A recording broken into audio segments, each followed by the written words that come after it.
पिछले साल अक्टूबर में जब इजराइल ने खुद पर हुए हमले के बदले में गाजा पट्टी में ऑपरेशन शुरू किया था, तब यूं तो मिडिल ईस्ट के तमाम मुस्लिम देशों ने इसका विरोध किया, लेकिन ईरान ही इकलौता एक ऐसा मुल्क था जिसकी बातों को धमकी के साथ साथ उसकी ताकत भी समझा गया था। यानी उसकी बातों में धमकी भी थी और वजन भी था। यहाँ तक कि ईरान के ही पैदा किए गए मिलिशिया हिजबुल्लाह ने लेबनान की सीमा पर और हूती विद्रोहियों ने यमन की ओर से इजराइल पर हमले करने शुरू भी कर दिए। इजराइल की सुरक्षा के गारंटर अमेरिका को भी इस बात की पूरी आशंका थी कि इजराइल फिलिस्तीन की जंग इस पूरे इलाके में भड़क सकती है। इसी के मद्देनज़र उसने यहाँ अपना बड़ा लाव लश्कर तैनात भी कर दिया। लेकिन कुछ महीनों बाद जब वाकई में बात इतनी बढ़ गई कि ईरान और इजराइल के बीच जंग की नौबत आई और ईरान ने इजराइल पर एयर स्ट्राइक कर दी, तब अमेरिका ने ही इजराइल को ईरान पर हमला करने से रोक दिया।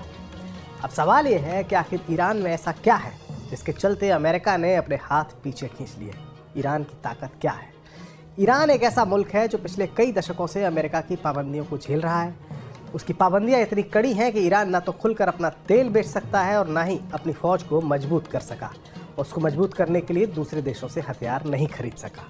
लेकिन फिर भी ईरान ने खुद को इतना ताकतवर बना लिया है कि एक तरफ तो वो इस पूरे इलाके में मुस्लिम देशों के लीडर के तौर पर उभर कर सामने आया है, तो वहीं दूसरी ओर उसकी फौज भी अब इतनी मजबूत है कि उसे मात देना अमेरिका जैसी महाशक्ति के लिए भी आसान काम नहीं रहा है, जैसे उसने इराक को मात दी थी। ईरान की फौजी ताकत की बात हम बाद में करेंगे और पहले भी कई वीडियोस में कर चुके हैं, लेकिन पहले आपको ईरान की सत्ता के उस सिस्टम से रूबरू कराते हैं जो 1979 की इस्लामिक क्रांति के बाद से बदस्तूर जारी है।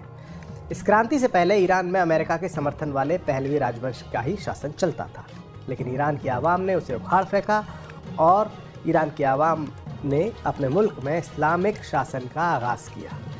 तभी से ईरान अमेरिका की आंखों में खटकता रहता है।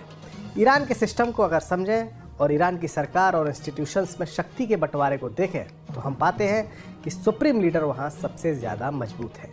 ईरान में सुप्रीम लीडर सबसे ऊपर है, उसके बाद राष्ट्रपति, जुडिशरी, पार्लियामेंट, गार्जियन काउंसिल और आर्म्ड फोर्सेज आती हैं। ईरान में सबसे शक्तिशाली व्यक्ति अयातुल्लाह अली खुमैनी है, जो 1989 से ही देश के सुप्रीम लीडर हैं। वो स्टेट हेड और कमांडर इन चीफ हैं। उनके पास राष्ट्रीय पुलिस और मोरालिटी पुलिस को आदेश देने की अथॉरिटी है। साथ ही इस्लामिक रिवॉल्यूशनरी गार्ड कॉर्प यानी IRGC भी उनके कंप्लीट कंट्रोल में है। सुप्रीम लीडर, जो ईरान के सुप्रीम लीडर होते हैं, वो जुडिशरी के हेड को भी अपॉइंट करते हैं। सुप्रीम लीडर के बाद प्रेसिडेंट ईरान के टॉप जो इलेक्टेड अधिकारी होते हैं उनमें दूसरे नंबर पर, पहले नंबर पर आते हैं। पहले नंबर पर सुप्रीम लीडर, दूसरे नंबर पर इलेक्टेड प्रेसिडेंट और दूसरे सबसे ताकतवर शख्स वहाँ राष्ट्रपति ही है। इब्राहिम रईसी इस वक्त ईरान के राष्ट्रपति हैं। ईरान में राष्ट्रपति सरकार के जो डे टू डे अफेयर्स के जो कामकाज होते हैं उसको देखते हैं। साथ ही इंटरनल पॉलिसी और एक्सटर्नल पॉलिसी यानी विदेशी मामलों में भी ईरान के राष्ट्रपति का दखल रहता है। लेकिन सुरक्षा के मामलों में राष्ट्रपति की शक्तियाँ सीमित हैं। राष्ट्रपति का आंतरिक मंत्रालय यानी उनकी होम मिनिस्ट्री भी और जो नेशनल पुलिस है वो उसे चलाती है, लेकिन नेशनल पुलिस को जो ऑर्डर देने वाले हैं वो कमांडर सुप्रीम लीडर तैनात करते हैं। सुप्रीम लीडर किसी भी विरोध प्रदर्शन को ज़बरदस्ती या ताकत के साथ समाप्त करने के लिए कहे तो राष्ट्रपति को उनकी बात माननी होती है। पिछले कुछ वक्त में हमने देखा भी, जब ईरान में कुछ आंदोलन हुए थे उन्हें किस तरीके से दबाया गया था। आर्म्ड फोर्सेस के 3 हिस्से हैं, सेना, पुलिस और इस्लामिक रिवॉल्यूशनरी गार्ड कॉर्प यानी IRGC। पुलिस का एक हिस्सा मोरालिटी पुलिस भी है। वहीं IRGC के अंदर एक शाखा बासिज भी है। IRCG काफ़ी ज़्यादा अहम है। 1,50,000 से अधिक इसकी स्ट्रेंथ है और ईरान में एक मेन मिलिट्री, राजनीतिक और इकोनॉमिक पावर IRGC है। इसकी अपनी खुद की ज़मीनी सेना, नेवी और एयरफोर्स है। यही ईरान के रणनीतिक हथियारों की देखरेख भी करती है। इसकी एक विदेशी शाखा भी है जिसे कुड्स फोर्सेस कहा जाता है, जो पूरे मिडिल ईस्ट में सहयोगियों को पैसा, हथियार, ट्रेनिंग आदि चीज़ें मुहैया कराती है। हिजबुल्लाह या हूती विद्रोहियों के साथ जो कोऑर्डिनेशन होता है वो यही करते हैं। दमिश्क में इजराइल का जो हमला हुआ था जिसमें IRGC के टॉप कमांडर्स की मौत हुई थी, जिसके बाद ईरान ने इजराइल पर 300 से ज़्यादा मिसाइलें और ड्रोन्स का हमला किया था। इजराइल को इस बात की आशंका थी कि ईरान बड़ा हमला कर सकता है, लिहाजा वो उससे पहले ही ईरान पर एक और ताकतवर हमला करने की फिराक में था, लेकिन अमेरिका ने उसे रोक दिया। अमेरिकी अखबार द न्यूयॉर्क टाइम्स की एक खबर है। उसके मुताबिक इजराइल रातों रात तेहरान समेत ईरान के बाकी मिलिट्री ठिकानों को हमला करके तबाह करना चाहता था। इतने बड़े हमले की प्लानिंग बना ली गई थी इजराइल में, और वो प्लानिंग ये थी कि ईरान को बड़े पैमाने पर नुकसान हो।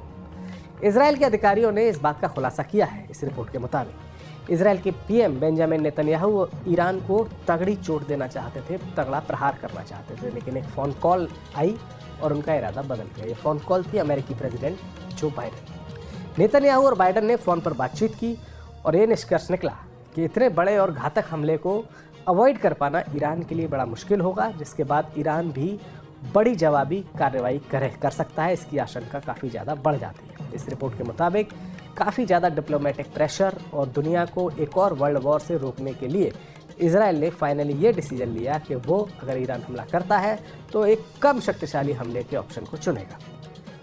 अमेरिका को एहसास है कि अगर ईरान के साथ इजराइल की सीधी जंग छिड़ती है, क्योंकि अगर इजराइल बड़ा हमला करता तो ये जंग छिड़ सकती थी, तो फिर इजराइल को बचाने के लिए अमेरिका को इस जंग में कूदना ही कूदना होगा। और ऐसी स्थिति में इस पूरे इलाके की सुरक्षा के लिए बड़ा खतरा पैदा हो सकता है। ये इलाका यानी मिडिल ईस्ट का इलाका नेचुरल गैस और कच्चे तेल का भंडार है।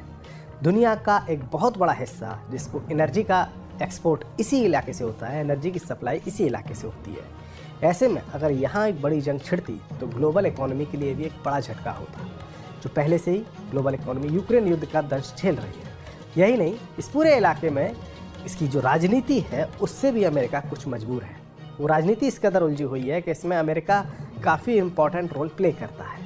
अमेरिका के कई सारे देश यहाँ पर सहयोगी हैं, जिनमें सऊदी अरब, कतर, कुवैत ऐसे देश हैं जिन्होंने बाइडेन सरकार से बोल दिया था कि अगर जंग छिड़ती है तो अपनी ज़मीन को ईरान पर होने वाले हमले के लिए इस्तेमाल करने नहीं देना चाहते, ना ज़मीन को और ना ही आसमान। दरअसल मिडिल ईस्ट में अपने जो कमर्शियल इंटरेस्ट हैं उनको सिक्योर करने के लिए और अपनी पावर को प्रोजेक्ट करने के लिए अमेरिका ने इस इलाके के कई मुल्कों में कई सारे समझौते किए हैं, कई सारे देशों में अपने फौजी अड्डे बनाए हुए हैं। इन देशों में Jordan, Saudi Arab, Bahrain, Qatar, UAE, Oman, Kuwait, Syria और इराक जैसे देश शामिल हैं।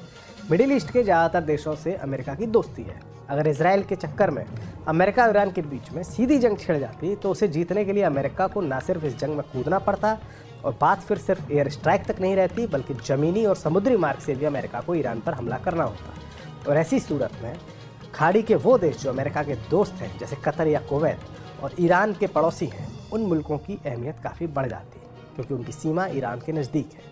और जब अमेरिका इन देशों की ज़मीन से ईरान पर कार्रवाई करता तो ईरान की तरफ से भी जवाबी हमला होता, और ईरान की मिसाइलें और उसके ड्रोन्स अमेरिका के जो अड्डे इन देशों में बने हैं वहाँ हमला करते हैं। और ये देश चाहे अनचाहे बड़ी मुश्किल से जंग से बचते हुए भी इस जंग में शामिल हो जाते हैं। और ये परेशानी उनको सबको, इन अमेरिका के जो दोस्त मुल्क हैं उनको परेशानी उनको सामने आ रही थी, और इस जंग का हिस्सा बनना उनकी चाहत नहीं थी, उनकी ख्वाहिश नहीं थी। एक और वजह थी। दूसरी वजह ये थी कि अगर ये जंग छिड़ती तो इसकी जड़ में फ़िलिस्तीन का मसला रहता, क्योंकि ये तनाव, पूरा तनाव गाजा पट्टी पर इजराइल की कार्रवाई का नतीजा है। फ़िलिस्तीन इस पूरे मिडिल ईस्ट में मुस्लिमों के लिए, मुस्लिम मुल्कों के लिए काफ़ी भावुक मसला है। ऐसे में फ़िलिस्तीनियों के पक्ष में इजराइल के साथ आंख से आंख मिला रहा है ईरान, और अगर ईरान के खिलाफ अमेरिका हमला करे और उसके लिए कोई मुस्लिम मुल्क अपनी ज़मीन मुहैया करे तो फिर ये सऊदी अरब और कुवैत और कतर जैसे देशों के लिए, अपनी इंटरनल पॉलिटिक्स के लिए काफ़ी घातक साबित हो सकता था। यही वजह है कि इस इलाके में मौजूद अमेरिका के दोस्त मुस्लिम देश नहीं चाहते कि ईरान के खिलाफ कोई बड़ा युद्ध शुरू हो जिसमें अमेरिका भी शामिल हो, और अमेरिका ने उनकी परेशानियों से पूरा इत्तेफाक रखते हुए नज़र आ रहा है, और लिहाजा ईरान की इस पावरफुल पोजीशनिंग के बावजूद अमेरिका ने खाड़ी में एक बड़ी जंग को टालने की कोशिश की है।